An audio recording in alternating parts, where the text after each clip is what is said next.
नमस्कार दोस्तों, आपका आपके YouTube चैनल में स्वागत है। आज हम बीएड सेकेंड ईयर के फर्स्ट पेपर भारतीय शिक्षा के ऐतिहासिक परिप्रेक्ष्य की शुरुआत कर रहे हैं। भारतीय शिक्षा के ऐतिहासिक परिप्रेक्ष्य, जैसा कि नाम से ही पता चलता है, इसमें हम भारतीय शिक्षा के इतिहास के बारे में जानेंगे और कैसे कैसे इसमें विकास होता चला गया, इसको जानने की कोशिश करेंगे। जैसा कि आपको पता ही है कि हमारी भारतीय सभ्यता प्राचीनतम सभ्यताओं में से एक है। सभ्यताएं जैसे मेसोपोटामिया की सभ्यता, मिस्र की सभ्यता, इसी प्रकार भारतीय सभ्यता। लेकिन इनमें से कौन सी प्राचीन है, इनमें सबके अपने अपने मत हैं। लेकिन यह सभी मानते हैं कि भारतीय वेद सबसे प्राचीन ग्रंथ हैं। ऋग्वेद, यजुर्वेद, अथर्ववेद और सामवेद हमारे ग्रंथ हैं चारों। जर्मन विद्वान मैक्स मूलर सबसे पहले व्यक्ति हैं जिन्होंने भारत आकर इस क्षेत्र में शोध कार्य किया। उनके अनुसार वेदों में सबसे प्राचीनतम वेद ऋग्वेद है, जबकि यह सभी मानते हैं कि ज्ञान की सर्वप्रथम किरण भारत में ही प्रस्फुटित हुई। इनमें से एक अंग्रेज विद्वान F.W. थॉमस ने ये यहाँ तक कहा है कि ऐसा कोई देश नहीं है जहाँ ज्ञान के प्रति प्रेम इतने प्राचीन समय से प्रारंभ हुआ हो जितना भारत में। यह सब जानकर पता चलता है कि हमारी भारतीय सभ्यता प्राचीनतम सभ्यताओं में से एक है। चलिए थोड़ा बहुत इसको लिख लेते हैं।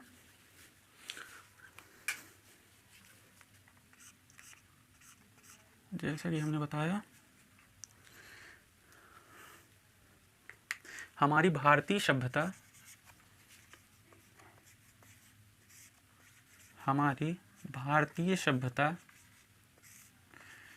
प्राचीनतम सभ्यताओं में से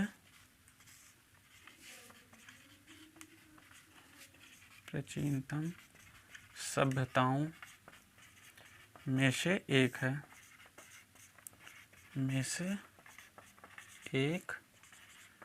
है,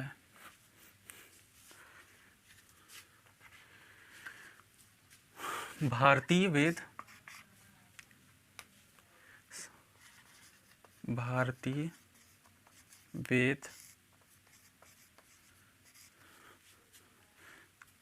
सबसे प्राचीन ग्रंथ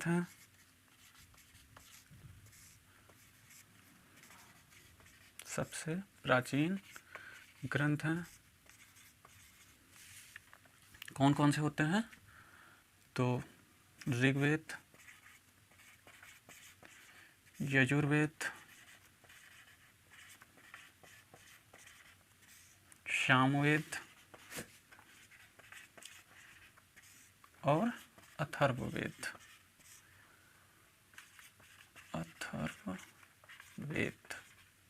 ये हमारे चारों वेद हैं। जर्मन विद्वान मैक्स मूलर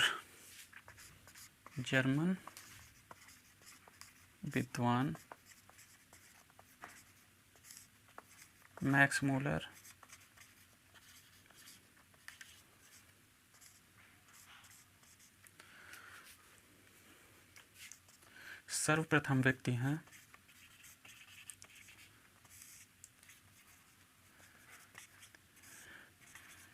जिन्होंने भारत आकर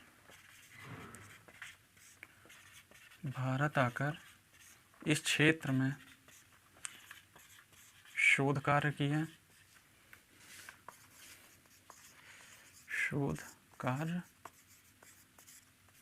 किए और इनके अनुसार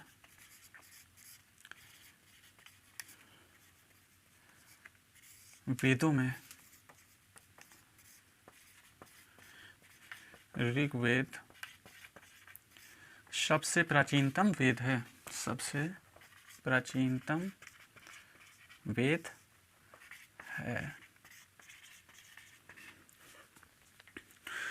यहाँ तक कि अंग्रेज विद्वान F.W. थॉमस ने, अंग्रेज विद्वान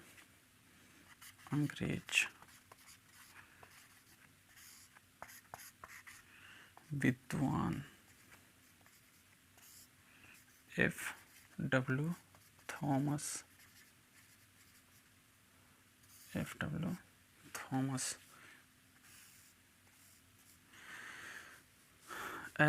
इन्होंने ऐसा कहा, ऐसा कोई देश नहीं है ऐसा कोई देश नहीं है जहाँ ज्ञान के प्रति प्रेम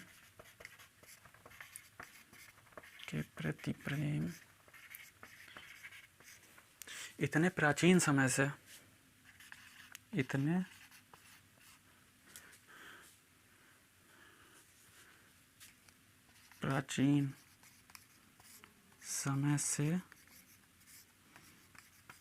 प्रारंभ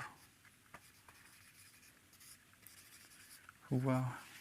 ऐसा कोई देश नहीं है जहाँ ज्ञान के प्रति प्रेम इतने प्राचीन समय से प्रारंभ हुआ हो जितना भारत में।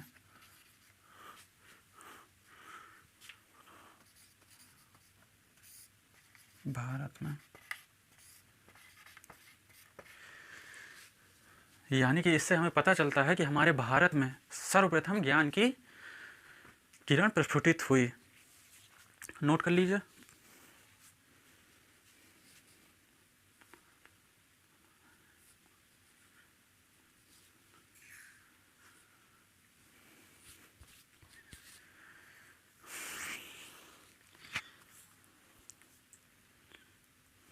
चलिए आगे चलते हैं।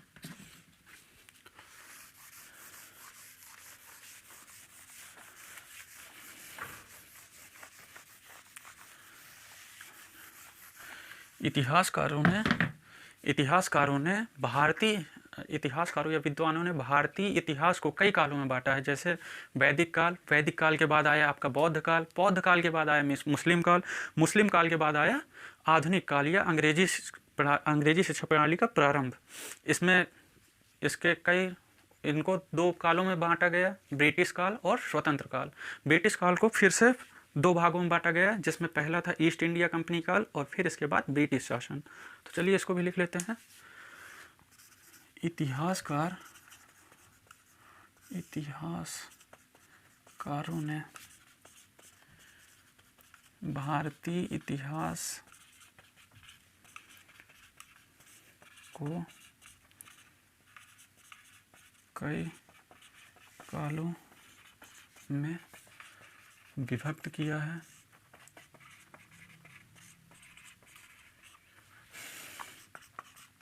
सबसे पहला आपका वैदिक काल, फर्स्ट है वैदिक काल। वैदिक काल की समय सीमा 2500 ईसा पूर्व से 2500 ईसा पूर्व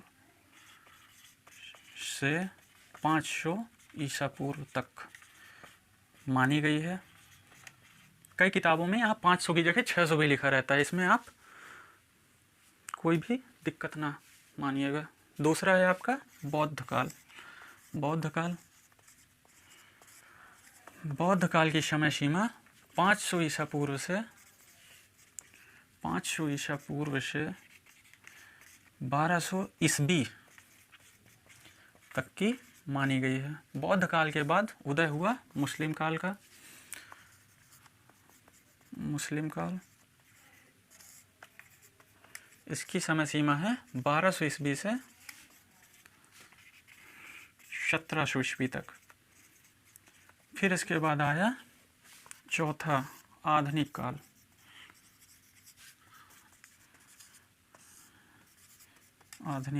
यह हमारी अंग्रेजों ने जब से हम पर शासन किया तब से लेकर अब तक का काल है। आधुनिक काल 1700 ईस्वी से अब तक। इसको हम दो कालों में विभक्त कर सकते हैं। फर्स्ट है ब्रिटिश काल,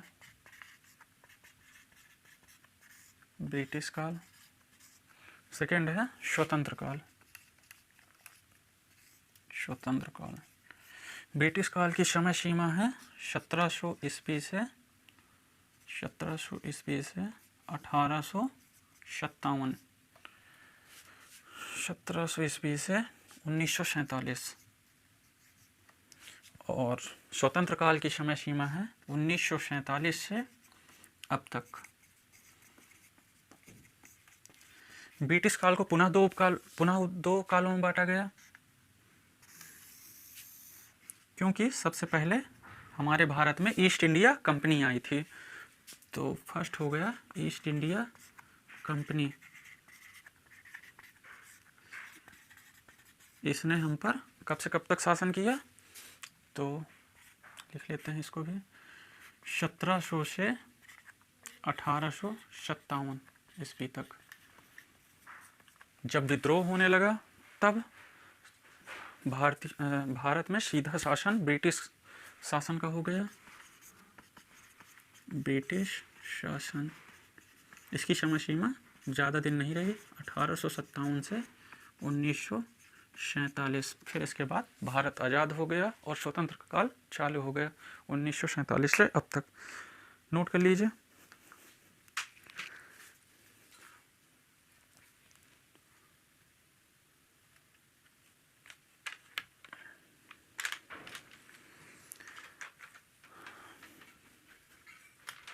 नोट कर लीजिए जल्दी से,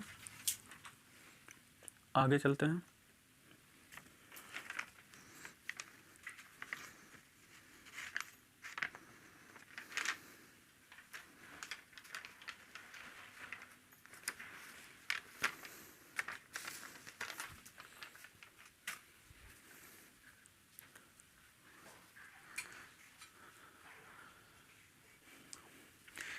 इसको आप ज़रूर नोट करिएगा, यह काल विभाजन आपके पूरे सब्जेक्ट में काम देगा आपको और सबको को रिलेट करेगा, एक एक कड़ी आपका जोड़ता हुआ चला जाएगा। तो इसको आप ज़रूर नोट करिएगा।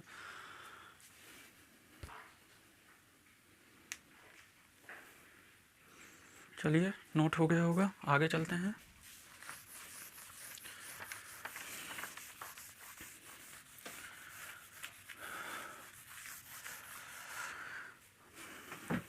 अब हम स्टार्ट करते हैं आपका फर्स्ट चैप्टर, वैदिक काल में शिक्षा का विकास। फर्स्ट चैप्टर है आपका वैदिक काल में शिक्षा का विकास। वैदिक काल में शिक्षा का विकास आपका फर्स्ट चैप्टर है। इसमें फर्स्ट वैदिक काल।